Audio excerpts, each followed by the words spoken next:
Hey, man, say what you want to say, man, but this is Ty Talks. I'm your host, Tyran Daves, and I'll be breaking down some topics in the world of sports, debates, hot takes, and all the moments to keep the game talking. Remember, like, share, subscribe to Ty Talks Podcast 1. All right, guys, been a lot of things going on, a lot of BS that I think is unfortunate. I'm going to jump right into it, though. Giannis Antetokounmpo, somebody that has been with the Bucks for a long time, since 2013. He was drafted by them guys. Won a championship in 2021. Got an MVP with them, Finals MVP. Two-time MVP. Clear that up. Won a championship. What am I getting to? I think it might be time for Giannis Antetokounmpo to leave the Bucks. They acquired Miles Turner, didn't do anything. Kevin Porter has been out. Ryan Rollins was definitely a bright spot this year, but it's just not enough. Yeah, man, it's just this team is not good. It's not going to get Giannis anywhere in the East. If it was in the West, they would probably be the last team all the way at the bottom. It's just not a good roster. And for Miles Turner, for him to leave the Indiana Pacers, wanting to go find better, all this talk he talked. He went to the finals with the Pacers. He gets to the Bucks, and he's just not what they expected. Not what they expected at all. He should be way more in the offense, but it just seemed like they're using him worse than what Indiana used him. But yeah, where I'm going to, this Milwaukee Bucks team is not good. I think Giannis needs to go ahead and leave, find better. Three teams that I would like to see him with, maybe Chicago. Got a couple pieces. They got Josh Giddey. Josh Giddey is not going nowhere. So everybody else is up for grabs when it comes to Giannis with them. Next, Detroit. Everybody but Cade Cunningham is up for grabs. Probably if they be like, we want Jalen Duran and you take Giannis, I'm pretty sure that they're going to accept that trade. And what else team? The Knicks. Of course, the Knicks. As much as I'm not a Knicks fan or nothing like that at all, but just to keep the Knicks on top will be, I feel like the Knicks should always be one of the best teams in the league. Always.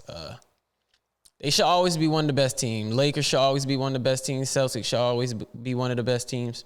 And the Knicks, they should definitely be one of the best teams. And if the Knicks was to pull the trigger like that, Cat is gone. I don't know if they'll send him to Milwaukee or whatever, but Cat will definitely be included in that trade. Or maybe OG. OG contract is insane too. I think OG make way more than Mikal. I'm not going to say way more, but he definitely make more than Mikal. But yeah, man, I'm ready to see Giannis go. The Bucks need to be trash. It's just the best decision. I think overall it will help Giannis long-term in his career, strive more, to compete more. You know what I'm saying? Go out there and compete with the best of them. Giannis should not be getting sent home in the first round. Top 3 player in the league, top 4, wherever you got him. Top 5, I don't know. But yeah, Giannis should be on a good team, and he should always be in championship conversation or at least conference finals. But next, look, this right here is a shocker to everybody. Shocker to me, for sure. The Clippers brought back Chris Paul in the offseason. He announced his retirement a week ago. A week later, the Clippers waived the greatest player that ever played for the Clippers, was waived. Chris Paul was waived by the Clippers. Now, they said this is a general manager move.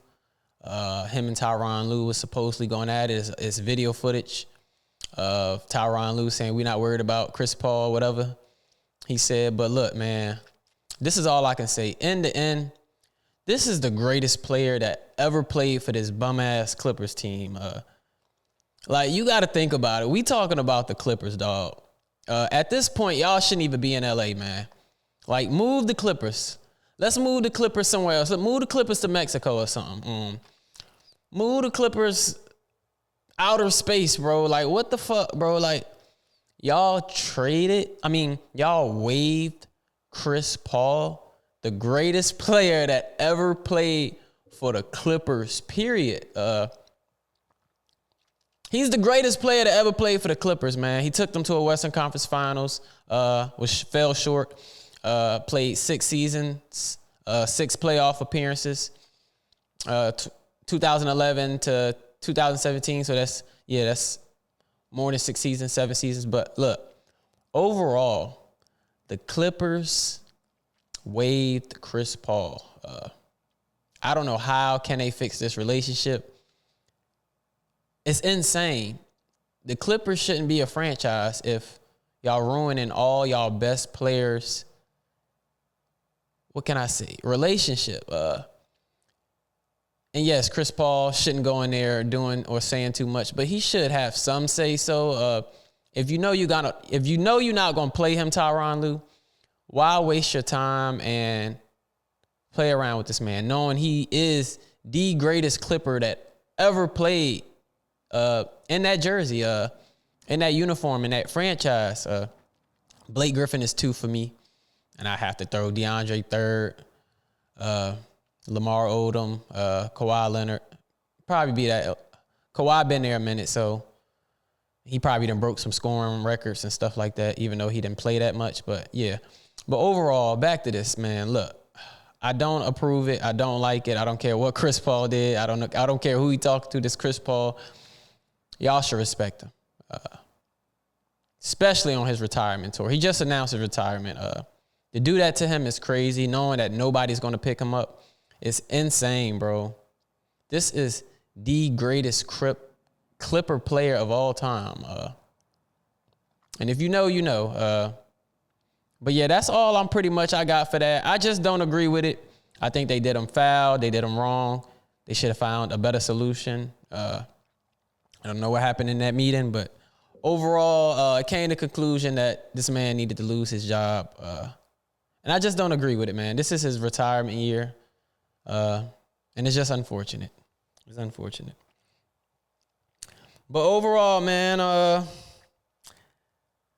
first-time All-Stars. When we talking about first-time All-Stars, we talking about first-time All-Stars. But overall, man, look, we got a couple players that's going to be some first-time All-Stars this year. So I'm going to name a couple few, go over their stats, explain to you why I think they All-Stars. And, yeah, So, Chet, we know why Chet should be an All-Star, maybe. But if you look at his stats, I wouldn't say it's All-Star worthy just yet. Sitting at 17.9, 7.9 rebounds. He's 7 foot. He should never, ever be under 10 rebounds. I do not like seeing a 7-footer under 10 rebounds. It's just insane and crazy to me. Improve on that.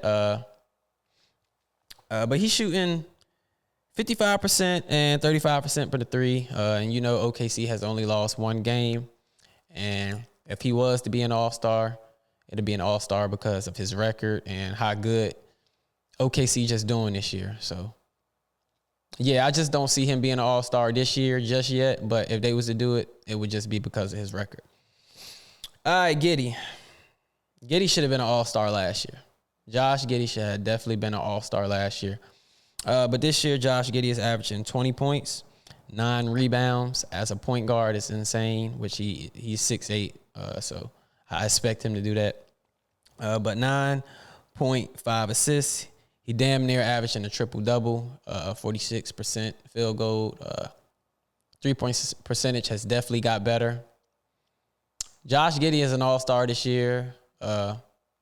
Most definitely. He's one for sure that need to be a first-time All-Star. Okay, Jalen Johnson, 22.5, 9.5 rebounds,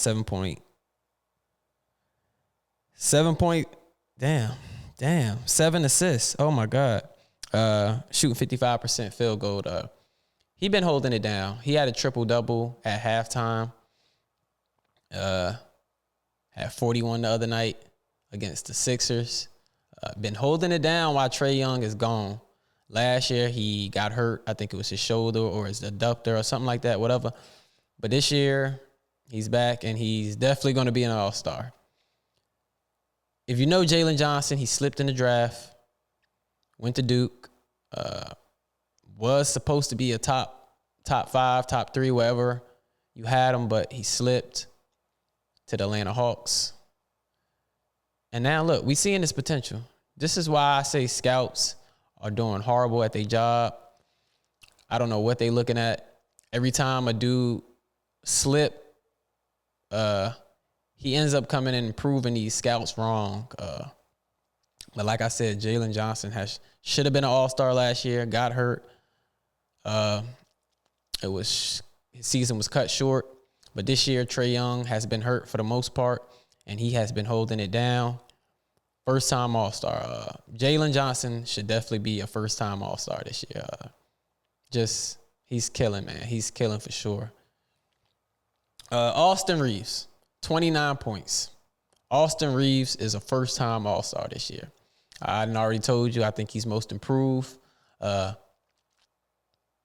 3 seed, top 2 seed, because it fluctuates every day depending on who win or lose. But the Lakers are a top seed in the West, and Austin Reeves is averaging 29 points. He had 41 the other night. Yeah, man. Austin Reeves is an all-star this year, and I keep telling people from 16 to 29 is a huge leap. Second-round pick. He's most improved player. Yes, it's a weak award, but if you look at somebody that's most improved, he's most improved by far. I know Jalen Duren, yes, but this man is most improved. Austin Reeves should be most improved and a first-time all-star. Next, Denny Adiva. His World versus USA this year. And Denny Adiva is going to be an all-star. He's averaging 25 points, 6.4 rebounds, 5.5 assists, shooting 48% and 36% from the three. For the most part, Portland competes. I wouldn't say they're very, very trash, but they compete. And Denny Adiva definitely competes. If it weren't for him, this team probably be worse than what it is. But he's holding it down for sure, and he's a first-time All-Star this year. Denny Adiva is definitely a first-time All-Star this year. And I expect it. And last, Jalen Duren. Jalen Duren this year he's averaging 19.8 points, 11.8 rebounds, and 0.9 blocks, but his field goal percentage is 66. He's very efficient. Another thing, he's isoing dudes and taking a mid-range. He shot a 3 also this year. Jalen Duren, it's hard for me to not put him in most improved, but I know for sure if a couple more weeks they can stay at the Pistons can stay at the top of the seed or whatever. He's going to win a lot of games with the Pistons. I think he's going to be an all-star. I think the Pistons are going to have 2 all-stars, him and Cade. But for sure, yeah, I think Jalen Duren might be a first-time all-star this year. Most improved. He definitely can be in that running too. But, yeah, man, these guys are first-time all-stars, all of them. The only one I can see not maybe is Chet, just because of his stats, 17. It's kind of a little weak. I'm not going to say it's all the way weak, but yeah, 7.9 rebounds. I just don't see him being an all-star. But if he is, he is, because J-Dub have not played and they only lost 1 game. And I expect usually when a team demolishing people like that, they give them 2 All-Stars. So I wouldn't be surprised if he is or not. But yeah, guys, these guys are first-time All-Stars. I expect all of them to be All-Stars, and all of them has improved. Keep killing. I'm gonna move on. Bron Breakker.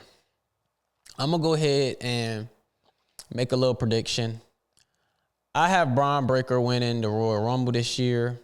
That promo he cut was insane. It's time, man. I guess they pushing him. They pushing him very hard. He's out here cutting insane promos, letting CM Punk know January 5th he's going to take that title. To me, I don't think he's going to take the title January 5th. But then again, I wouldn't be shocked if Triple H would go ahead and pull that trigger now. And speaking on WWE, man, let me just get into this. Survivor Series was very underwhelming. They made a lot of bad decisions.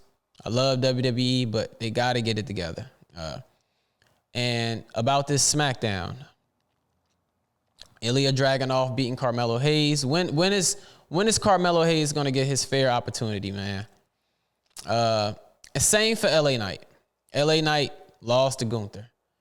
And yes, we all knew that was going to happen, but just to see it again and again and again for these two guys, LA Knight and Carmelo Hayes, to just keep taking L's and losing and not going nowhere. It's making me mad, but not going anywhere. It's insane. I think they need to do better with their storylines and fix a couple things, man, because the shit is insane, bro. They do guys foul. They do guys foul. But yeah, Zion Williamson, right adductor strain or whatever. It's unfortunately, I'm going to just go ahead and say this. Zion's not going to have a long career. I don't see him playing another 4 years at all if he can't stay healthy, man. It's unfortunate every year. And his potential so limitless. He can easily be one of the best players in the league, man, but he just cannot stay healthy. And he tried this year. He really tried. He tried coming in shape. It just did not. It's just not working, man. Unfortunately, he probably just don't need to be playing basketball, man. And the Pelicans got Jeremiah Fears and Derek Queen. I'm pretty sure they're ready to let him go and let them guys just develop into great players. But unfortunately, Zion cannot stay healthy, and I'm just calling it what it is, man. I'm calling it what it is. I just feel like Zion's not going to live up to anything, bro. Great talent, just can't stay healthy, man. And I'm tired of the same story every year. We'll see, man. We'll see. Devin Booker will be out with a hamstring. Well, growing strain will be reevaluated in 1 week. That's unfortunate for the Suns because they're actually competing. They lost to the Rockets. They were competing for their best player to get hurt. Right now, it's just not a good thing. And hopefully, man, just hopefully he can come back in time. Because for the Suns not to have Devin Booker for a week, that's going to put them back and down the standings they go. Without the engine, the car don't move. But look, this 18-year-long streak by LeBron James, double-digit points since January 5th, 2007. I was 10 in 2007. LeBron had 8 points, 6 rebounds, 11 assists. He was 4 from 17, but he played a major role in them winning over the Raptors with the swing out pass to the corner for Rui Hachimura. LeBron IQ is always going to be there. Even if he can't get 10 points, his IQ is always going to be there. We're talking about LeBron James.